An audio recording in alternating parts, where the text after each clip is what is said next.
एक सेठ जी ने कथा करवाई। व्यास जी आए, सेठ जी ने अपने सभी मित्रों को निमंत्रण दिया, बोले भाई सबको कथा में आना है, हमने कथा करवाई है। अब यहाँ गर्ग जी ने कथा करवाई, उन्होंने सब अपने फैमिली मेंबर्स को, अपने मित्रों को इनवाइट किया ना, सब आए। तो जैसे कोई अगर अच्छा हमारा दोस्त आता है तो हम क्या करते हैं, उसको स्टेज पर लेकर के जाते हैं महाराज जी से मिलवाने के लिए, महाराज जी हमारा बहुत अच्छा दोस्त है ये। ऐसे ही वो सेठ जी ने कथा करवाई तो उनका एक दोस्त आया, अपने दोस्त को लेकर के ऊपर मंच पर गए और मंच पर जाकर के महाराज जी से मिलवाया। और वो दोस्त जो था वो कभी भजन वजन नहीं करता था, लेकिन अपने दोस्त के कहने पर वो आ गया था कथा में। आज जैसे ही मंच पर आया, ध्यान से सुनना सभी लोग, संत जो थे वो चेहरा देख करके ही समझ जाते थे कि आदमी भजन करता है कि नहीं करता।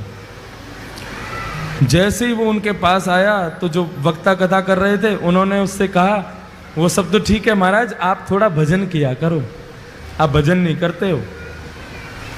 वो आदमी कह रहे, अरे महाराज जहर खाने का समय नहीं है, आप कह रहे हो भजन किया करो। एक सेकंड का समय नहीं मिलता मुझे फैक्ट्री से, आज बड़ी मुश्किल से 5 मिनट निकाल के आया हूं आपकी कथा में आने के लिए, बहुत समझिए आप। संत बोले, अच्छा तुम यदि भजन करोगे ना तो तुम्हारी जो बिजनेस है ना वो 10 गुना ज्यादा तीव्र गति से कमाई करवाएगा तुम्हारा, देख लेना। अब जिसको अपनी बिजनेस की पड़ी रहती है और बढ़े, और उसको तो उपाय चाहिए कैसे भी बढ़े। अच्छा सच में? बोले हाँ, 5 मिनट बस भजन करना है तुम्हें, सब हो जाएगा काम। कहीं भी समय निकालो, 5 मिनट भजन करो। तो उसने कहा कभी भी कर सकते हैं? बोले हाँ कभी भी करो। और उस भले आदमी ने पता कौन सा समय चुना? सुबह सुबह बाथरूम में बैठ करके भगवान का भजन करता था। बाथरूम में बैठे बैठे सीताराम सीताराम सीताराम कहिए, जाहि विधि राखे राम ताहि विधि रहिए। सीताराम सीताराम सीताराम कहिए, जाहि विधि राखे राम ताहि विधि रहिए। ओ सीताराम सीताराम सीताराम कहिए, जाहि विधि राखे राम ताहि विधि रहिए। सीताराम सीताराम सीताराम कहिए, जाहि विधि राखे राम ताहि विधि रहिए। सीताराम सीताराम सीताराम कहिए, जाहि विधि राखे राम ताहि विधि रहिए। सीताराम सीताराम सीताराम कहिए, जाहि विधि राखे राम ताहि विधि रहिए। बाथरूम में बैठा बैठा वहीं गाता था। पेट भी साफ हो रहा है, मन भी साफ हो रहा है, दोनों एक साथ हो रहे।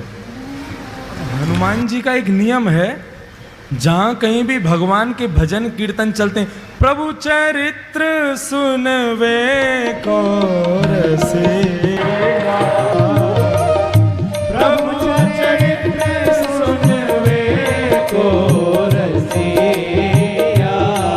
ओ प्रभु चरित्र सुनवे को रसेरा। ओ प्रभु चरित्र सुनवे को रसेरा। और राम लखन सीता मन बसेरा। राम लखन सीता मन बसेरा। हनुमान जी प्रभु के चरित्र को सुनने के लिए बहाने ढूंढते रहते हैं। अरे कहीं कोई कीर्तन कर रहा हो, कहीं कोई कथा कर रहा हो, मुझे वहां भेज दो, मैं वहीं रहूंगा। अब जैसे ही सुना, अरे वाह बड़ी बढ़िया कीर्तन की ध्वनि आ रही है, सीताराम सीताराम सीताराम कहिए, जाय विधि राखे राम ताहि। हे रघुनंदन श्री राम, ये जहां कहीं भी कीर्तन चल रहा है आप कृपा करके मुझे वहां प्रकट कर दीजिए। और भजन कहां चल रहा था? भजन बाथरूम में। हनुमान जी महाराज ने आंख बंद की और जैसे ही पहुंचे,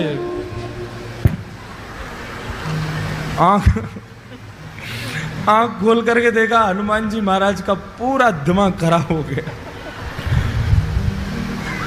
क्या कर रहा है भाई? बोले भजन कर रहा हूं। यही जगह मिली थी तुझे भजन करने की? एक तमाचा मारा खींच करके उसको, रुक जा तेरी शिकायत करके आता हूं अभी राम जी से। कभी हनुमान जी का ऐसा दिमाग खराब हुआ, सीधे भगवान। अब इसका मतलब ये मत सोचना सुबह सुबह आप भी कहीं भी कर लो भजन, तो कोई बात नहीं है। हनुमान जी महाराज सीधे राम जी के पास पहुंचे। राम जी के दरबार में जैसे ही पहुंचे, राम जी महाराज बड़े दीनहीन सा मुख बना करके दर्द के मारे करा रहे थे, बैठे थे चुपचाप। हनुमान जी महाराज बोले, मेरे रघुनंदन श्री राम, मेरे प्यारे श्री राम, आपको मैं प्रणाम करता हूं। प्रभु आज एक आपको बड़ी बड़ी विचित्र बात मुझे बतानी है आपको। राम जी बोले, हाँ बताओ। नहीं पहले आप बताओ, आप इतने उदास क्यों हो? नहीं कुछ नहीं, ऐसा कुछ नहीं। नहीं नहीं प्रभु बताना तो पड़ेगा आपको। अरे भाई बोला ना कुछ नहीं। प्रभु आपको मेरी सौगंध, बताइए ना क्या बात है। मैं आपको दुखी नहीं देख सकता, आप एक बार बताइए तो सही क्या कष्ट है। राम जी बोले, हमारी पीठ में बहुत तेज दर्द हो रहा है। बोले क्यों? बोले स्वयं खुद ही देख लो।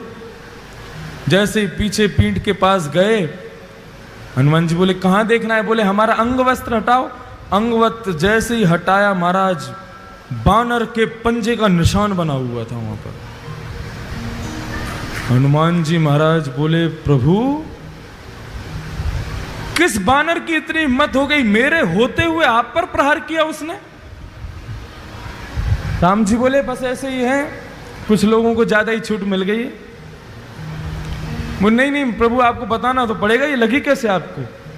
राम जी बोले, हम नहीं बोलेंगे। बोले नहीं नहीं प्रभु बताना पड़ेगा। बोले हम नहीं बताएंगे। बोले आप मत बताओ, मैं एक अभी फिंगरप्रिंट चेक करवाता हूं ना। किसके फिंगरप्रिंट्स हैं इस पर? सारे बानरों को बुला लिया विश्व भर के और कहा, किसकी हिम्मत हुई मेरे राम जी को हाथ लगाने की? बानर सब कांपने लगे। बोले महाराज हमारी हिम्मत नहीं है, हम तो राम जी को दूर से देख के भाग जाते हैं। आप जो उनके पास रहते हो, हम मारने की सोच भी नहीं सकते। बोले ऐसे नहीं बताओगे, एक एक करके आओ और अपना हाथ रखो। जिसका हाथ यहां पर सटीक बैठ गया उसी ने मारा है। और एक एक करके सारे बानर जा रहे हैं, राम जी के उस पंजे पर हाथ लगा रहे हैं। राम जी मन ही मन प्रसन्न हो रहे हैं, कर लो सब कुछ कर लो, जो करना है कर लो। एक एक करके सारे बानर चले गए महाराज, एक का भी हाथ नहीं बैठा। हनुमान जी चरण पकड़ के बैठ गए, प्रभु बताइए ना किसने मारा? इनमें से तो कोई भी नहीं था। अच्छा बता दूं? बोले हाँ बताओ। तुमने अपना हाथ लगा के देखा क्या? हनुमान, अच्छा मैं, आपको लगता है मैं मारूंगा?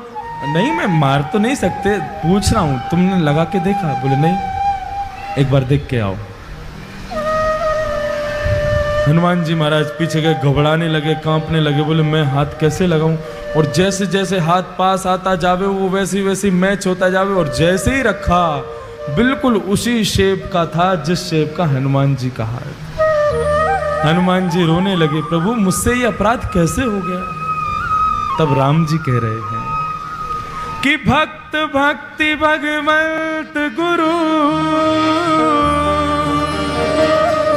चतुर नाम वपुए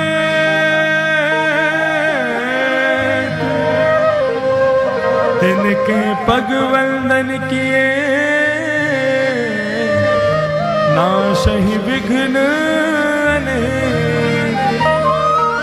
हनुमान, भक्ति, भक्त, भगवान और गुरु, जब मनुष्य मेरा भक्त बन जाता है ना तो वो मेरा ही स्वरूप हो जाता है। उस पर आया कष्ट वो मुझे भी लगता है। तुमने मेरे एक भक्त को मारा, वो पीड़ा मेरे भक्त को कम हुई, मुझे ज्यादा हुई है, इसलिए मेरी कमर में लगा है। बंधुओं, भगवान कहते हैं जब व्यक्ति सर्वस्व मुझे अर्पित कर देता है तो उसका दुख मेरा दुख है, उसका सुख मेरा सुख है, उसका आनंद मेरा आनंद है। और वही भक्ति पथ का पहला स्वरूप है। हम जो कुछ भी करते हैं सब कुछ भगवान को अर्पित करना है।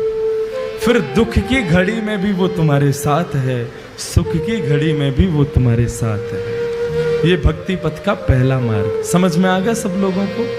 हम जो कोई भी पुण्य करते हैं, एक बार मुख से यदि हरि नाम भी निकलता है तो भी भगवान से कहो, प्रभु मुझे इसके बदले कुछ नहीं चाहिए, आप रखिए। भगवान की दरबार में तीन चीज हमेशा याद रखना, तुच्छ, कुछ और सब कुछ।